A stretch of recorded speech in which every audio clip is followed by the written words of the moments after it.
So hi, I'm Lucie, and I'm already messing things up. Okay, every time it's doing that. So yeah. So hi everyone, I'm Lucie, and for the people who didn't saw me at the booth today or yesterday, I'm working for Django Girls, so I'm their awesomeness ambassador. So Django Girls is a foundation that helps organize workshop around the world, so it's free one-day workshop for women. We started 2 years ago, and now we have approximately 6,000 people that went through our workshops. So I've attended the first Django Girls in Berlin when I was a total beginners at programming, and since then I've organized 2 workshops in Paris and coached at 7 events in Europe. So I wanted to share with you what I've learned about teaching. So teaching is happening all the time, and not only during beginners workshop. It could be a friend asking for help, or a colleague at work. So sadly, there is no magic recipe to make you a great teacher, but there is a list of things that you should absolutely not do. For example, you may want to grab the keyboard from the hand of someone to show them quicker what you want them to do. You shouldn't do that, really don't do it, because it's rude. You're taking the keyboard from the hand of someone who is currently using it, and imagine if it's a laptop, you're currently taking away the laptop. So don't do that, because also it's humiliating. You're literally saying to this person that they won't be able to fix their problem, and that's wrong. So what should you do? If you can't see the screen, ask the person if they can turn the screen or move a little bit. If you need more detail to be able to help them debug the code, ask them or explain them how to do it. For example, you can say, can you show me the log? Or can you type git status, press enter. So the main idea is also to teach them tricks so they will be able to debug the code when you're not there. And it's really important because it will also help them build confidence that, yes, they can fix stuff. The second thing you all may want to do is saying something not nice about the operating system, the software, or programming language the people are using. So let me be clear on that. Someone asked for your help, not your opinion. So the last time I attended a programming workshop, someone said to me, cool, someone on Linux, that's one less problem. The thing is, that was absolutely not true, because I spent more than an hour to debug a nasty bug to make things work. And secondly, that's also humiliating again for the people that were there, not using Linux, and were starting to think, what is wrong with my OS? So people coming to programming workshop or looking for help can doubt about the skills, knowledge, or even legitimacy to ask a question or be on a workshop programming. So your job is, like I said, to help them build confidence and also make sure they have a great time learning. So no nasty comments or judging.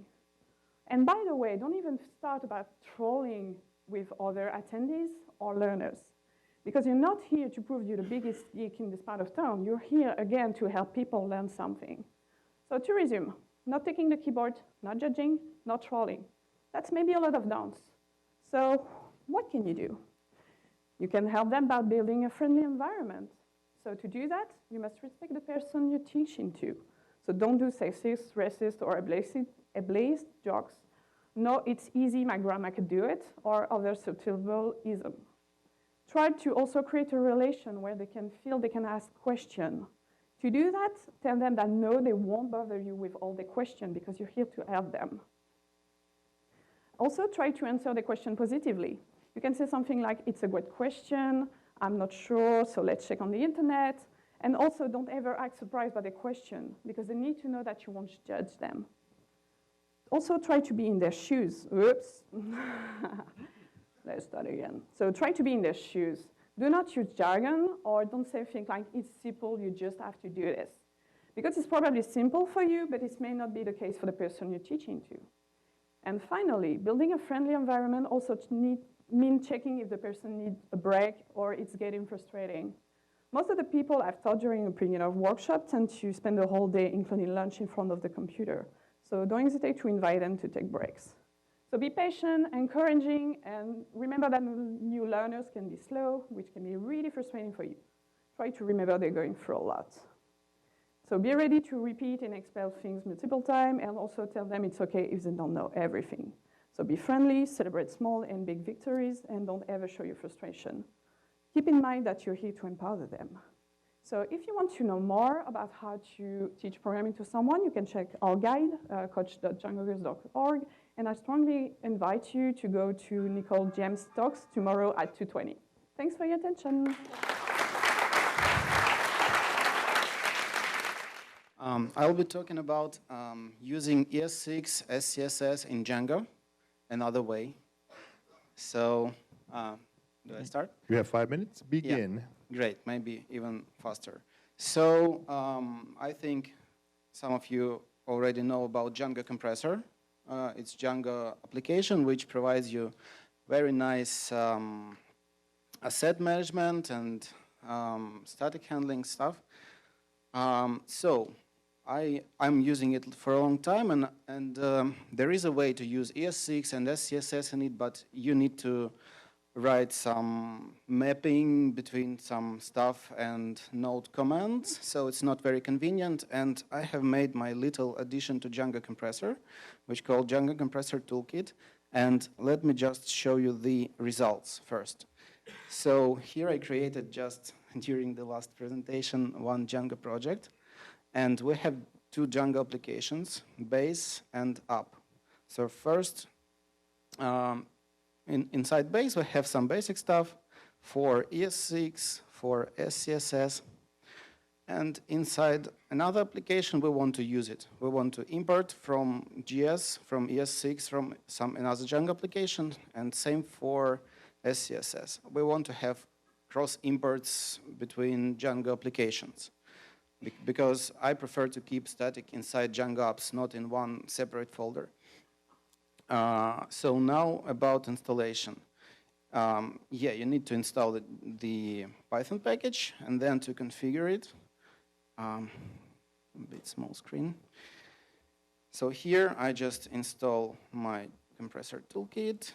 That's Django compressor, and that's mine. So you use this mapping for SCSS and for ES6, and inside Django template, using compressor, you include just your final application SCSS and JavaScript, inside which you reuse another ES6 from another applications.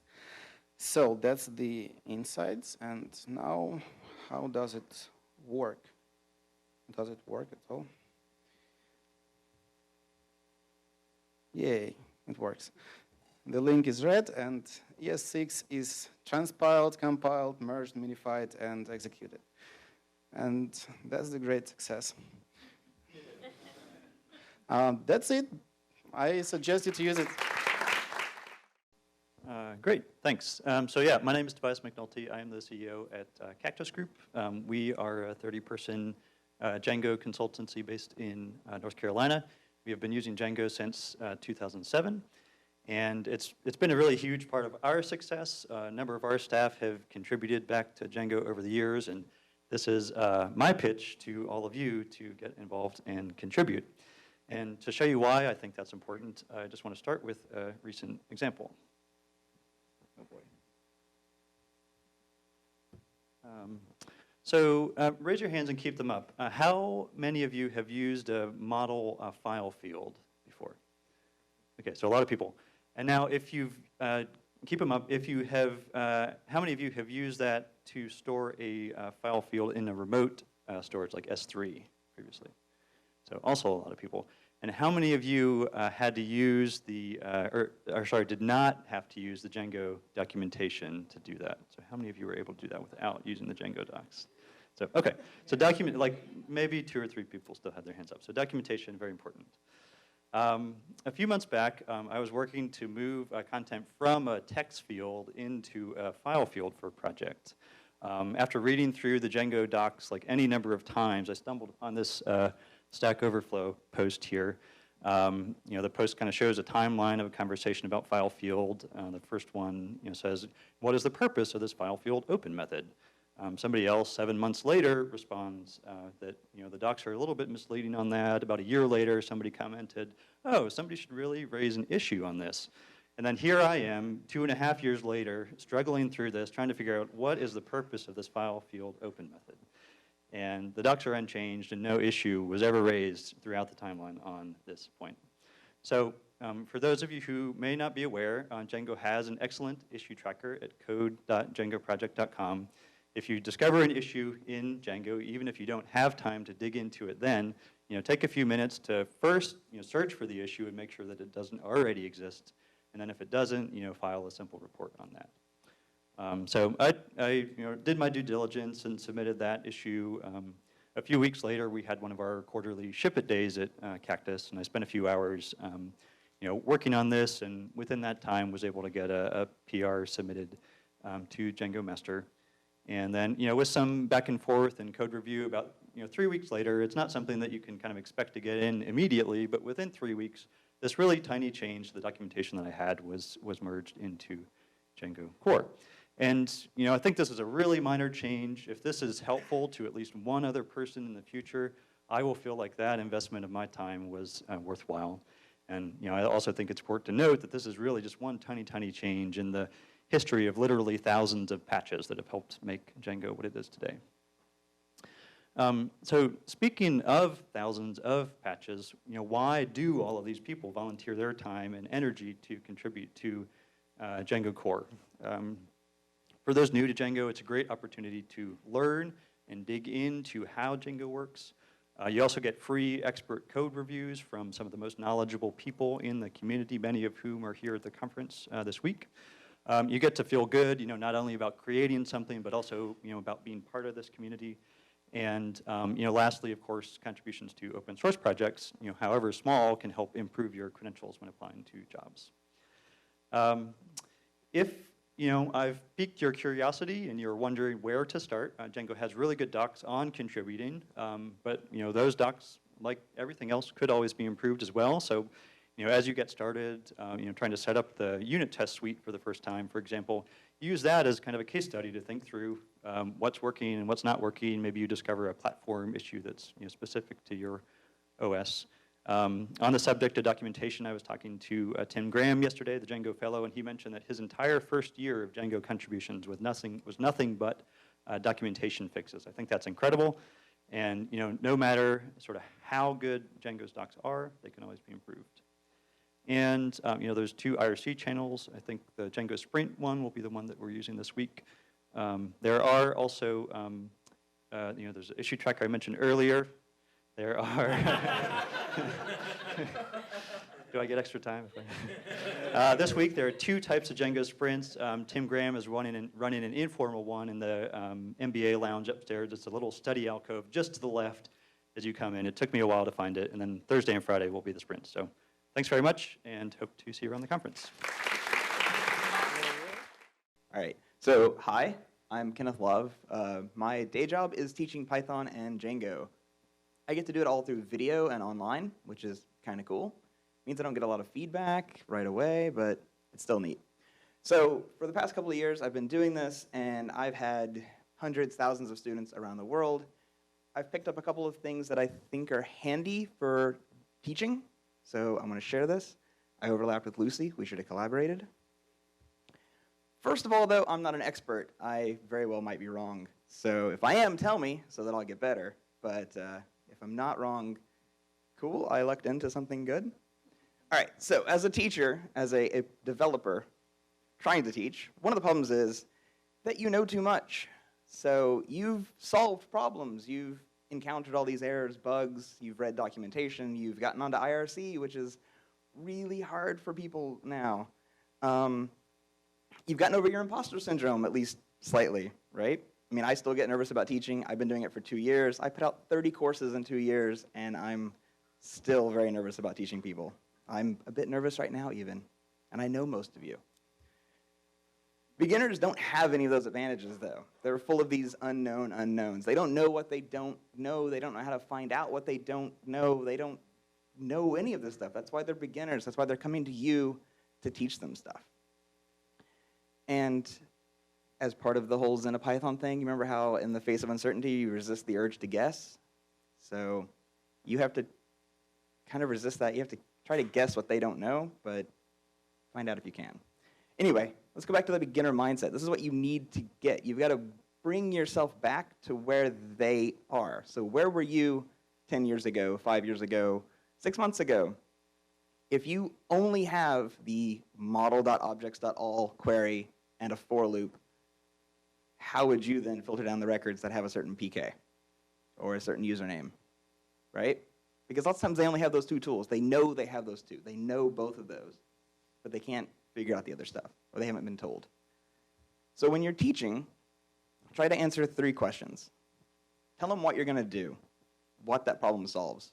Then tell them why they need to do that or when they're going to need to do that, when that problem is going to come up. And then, of course, teach them how to actually solve the thing. So you showed them that they have lambdas. When would they use lambdas? Why would they use lambdas? All right. So then things to avoid when you're explaining.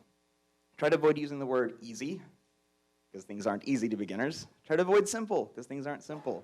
None of our stuff is simple. Just and only, as Lucy said, you're not going to just do this thing. It's not only this problem. And all you have to do is a hard one to get rid of, but it's there. Try not to have that. Another point to bring up, moms aren't dumb, so don't use moms, grandmas, dads, uncles, grandpas, whatever as examples. All these people are very capable. Just don't. Come on. Didn't Spotify get in trouble for that? Anyway, things to add instead of things to avoid. Try to use diverse and inclusive examples. As Saron mentioned yesterday, you want to have as big of an audience as possible. You want to get as many people in. Mix in genders. Err towards feminine and non-binary sides on that. We have more than enough male examples already. If you're using visual aids, represent as many different types of people as you possibly can. Genders, races, abilities. Have somebody who floats. It doesn't matter. Just bring in stuff. And remember that in the wide world, not everyone fits into a first name and last name. Not all dates show up as month, day, year. Not all numbers have commas in them. They have decimals instead. I want to share a thing that I got for part of the gender. I got an email from a student about 6 months ago. They emailed me to thank me for using explicitly the word they as a pronoun choice in a course. They self-described themselves as brown, autistic, and non-binary or genderqueer, and they felt like they didn't exist in the tech world. So it's pretty amazing what one word can mean to someone. So learning's hard. Recognize the achievements that people have. Encourage self-care. Introduce communities, like Kojo here. And thank you.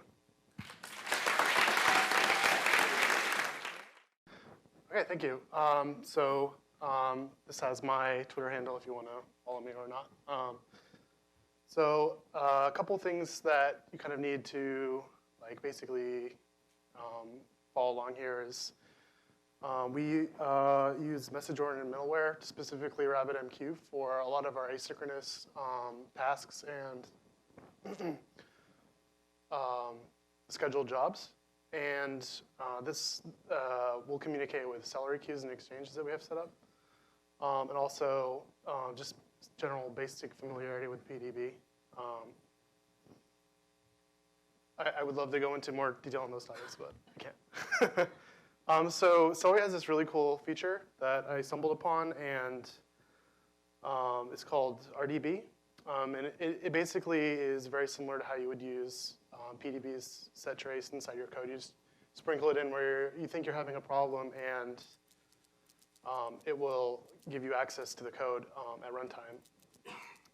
So it was surprising to me how easy this was actually to put in place, given all of the different components that have to work together for this to kind of solidify. So I was going to do a quick demo. Basically, the steps are that I'm going to start up a Rabbit broker. I'm going to start up a Celery worker that has the implementation of the task that I want to debug. And then I'm going to apply an async function that communicates with the Celery worker to basically start the job. And then I'm going to attach to the RDB session over Telnet and profit from that. So first is Rabbit. So that's very simple, just RabbitMQ server. Next is my Celery worker. I've already got this all set up to work on a test celery queue, and I'm just logging info level. So that's running. And next I'm going to use Django Shell Plus and import my task and run it. So you can see I'm doing just passing a message, DjangoCon US 2016. And I will now show you the code. It's a very simple task that just prints out the message that it's given, and you can see that I have the set trace already in there.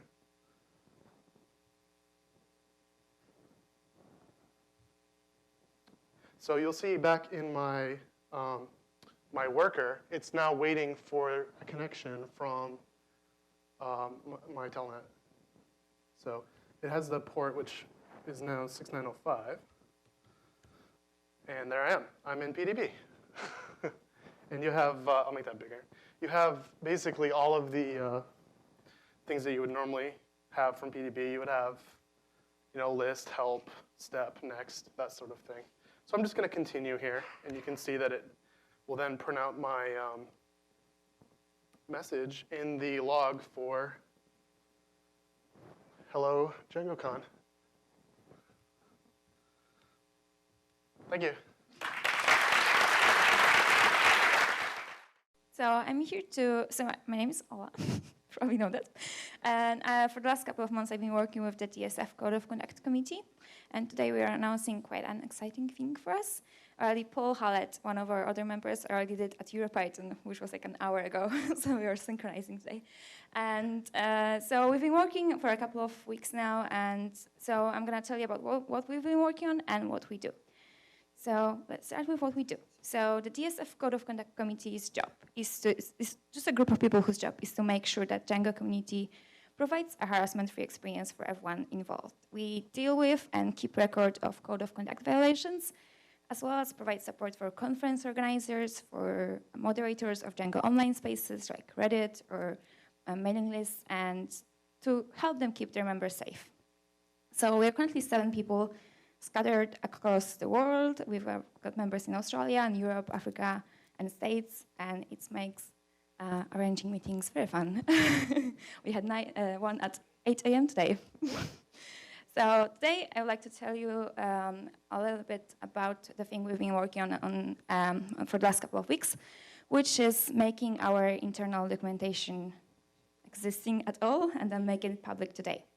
So starting from, so this documentation is going to contain everything from how exactly we are dealing with the issues that are reported to us, through establishing on the on-call rotation duty we've got now, to make sure we don't forget about our own well-being and burnout. So everything is in there. So you can now go and check it out on GitHub. It's open source with a Creative Commons license. And I will tell you now very briefly what you can find inside. But I really encourage you to check it out and read it on your own. So in the first chapter, you can learn about the structure of the membership of the community. We'll tell you who are the members, when they joined, and when their term at the community ends. You can also find out how members are added and removed from the community, so it's all transparent now. Then we also dive straight into the most important chapter of the whole thing, which is how we handle code of conduct violations. And you can learn about our on-call duty I mentioned, go through the entire process since the report is made until it's considered closed, as well as learn about the shepherding and how we make decisions. Then the equally important section is dedicated to the way we keep records. Who has access, and for how long, and how we store information, and where we store it. It's all in there and public. And one of the most valuable services we provide to the community is a central record of all code of conduct violations that took place in different, often very disconnected parts of our community. So we are now we've done this for a while, but now we are quite officially offering a way for community organizers to reach out to us before their event takes place to make sure that none of their attendees is blacklisted with us. And we also extend this invitation to use the service to other Python communities, not just Django. And last but not least, you can find about how we handle transparency and see statistics of reports and actions taken, as well as a number of blacklisted and flagged people. And we are still planning to expand on this section in the future, but So we hope that this is just a small step towards something bigger. So what's the goal? We hope that making this documentation public is going to help us raise awareness about the work we are doing, as well as demystify the process of what happens when a report is made. We realize that Code of Conduct can be scary for some, and we'd like to show you exactly how we deal with issues arising so the decision to report something is as straightforward and obvious as possible. We also hope that making this transparent, we're going to help other communities outside of Django world to make their processes better. Because Code of Conduct is very important, but only when it's enforced. And just having it published on the website is not enough. And it took us quite a while to figure how this whole thing works, so we hope that we're going to help other communities make this happen. And last but not least, we are looking to improve our processes with your feedback, and I encourage you to take a look at our issues, on our pull requests, and we are very excited to see your impact on it. And last, I'd like to thank everyone in the DSF Code of Conduct Committee, as well as many members of the community who helped to make this happen. That's it. All right, hello, I'm Rachel. I'm here to talk about inspiring women to fall in love with programming. I talk fast, and being up here, I'm a little bit nervous, so I'll talk even faster, but that's okay because most of you are native English speakers. I come from recently Korea, so it's kind of new for me. Okay, so first who am I? I'm Rachel. I studied Spanish and French, Español, Francais, in university, and then I taught English in Korea. I also learned Korean, 한국어, and then I started studying Python to try to change careers, and now I do Django. So that's kind of my background. Okay, so anybody know what this is? Have you ever seen these before? It's a job. That's what I'm focusing on. They're called knocker-uppers, and what they do is one of them blows something like a stone or to knock the window to wake people up. Before, we had alarm clocks, and the other one would knock on it with a pole. I kind of got inspired by seeing another talk by Sally Williams, and she was explaining that jobs change, and jobs are changing now too. So let me talk about this. So this is something we kind of can relate to. Jobs are changing. This is factory, but also like in banking, traders, it's all starting to change. It's called the fourth industrial revolution.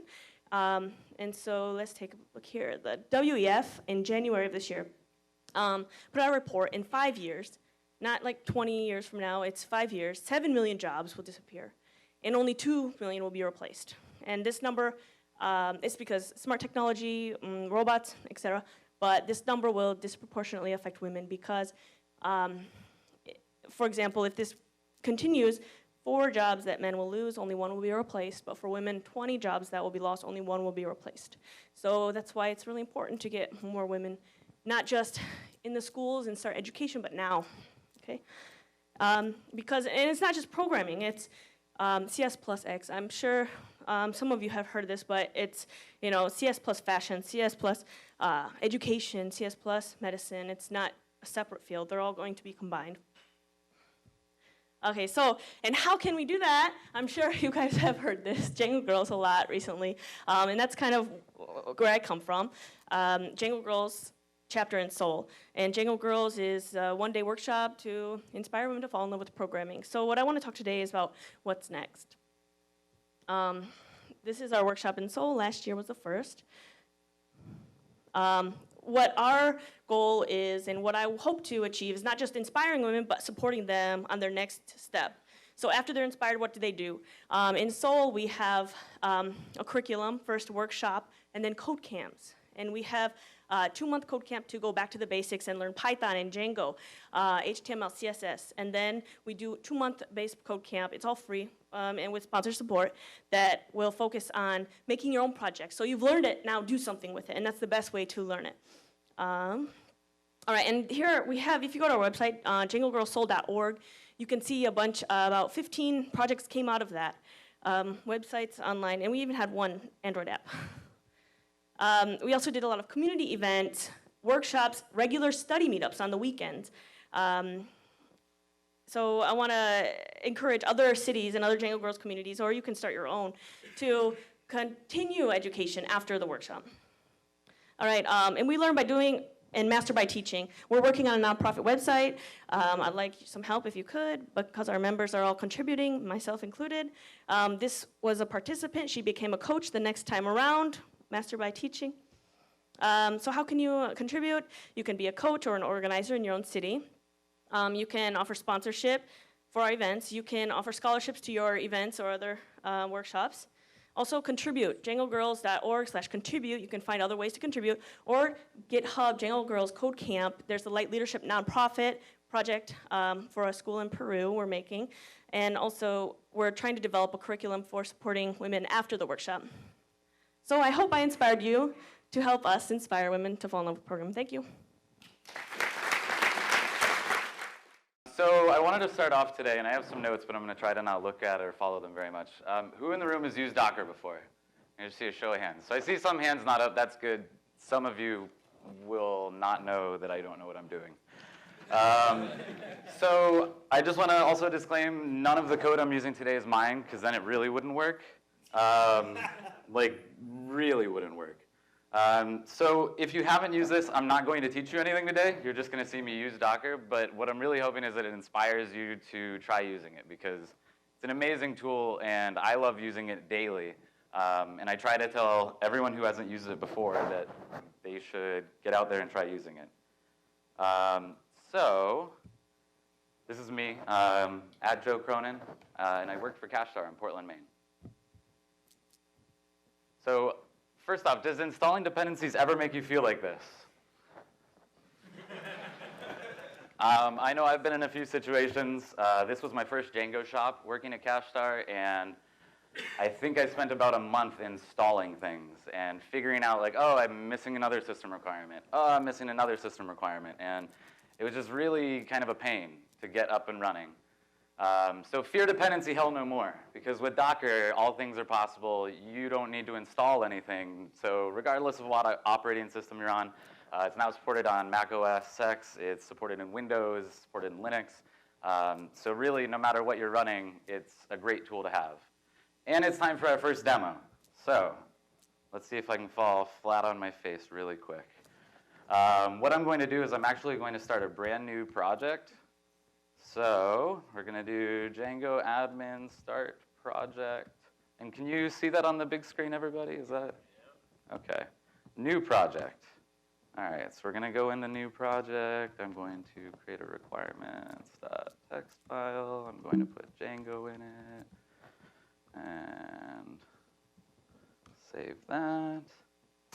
And then I'm going to create a Docker file. And I'm going to use the official Docker image. So all I have to do is say this container is from Django on build, and that's the on build version of the Django Docker container. From there, I can just say Docker build. I'm going to tag it and call it Docker demo. And so what this is going to do is it's going to run through their Docker container that they've provided, run the steps that they have, and it by default just runs manage.py.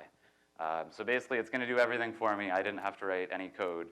And this project is going to hopefully run without a problem.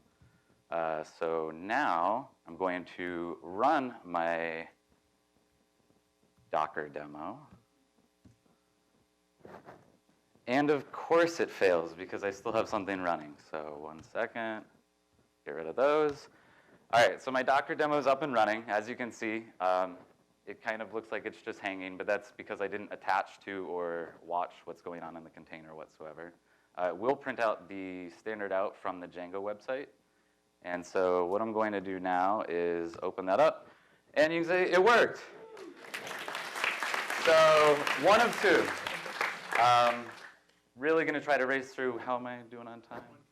1:20. OK, so we're doing all right.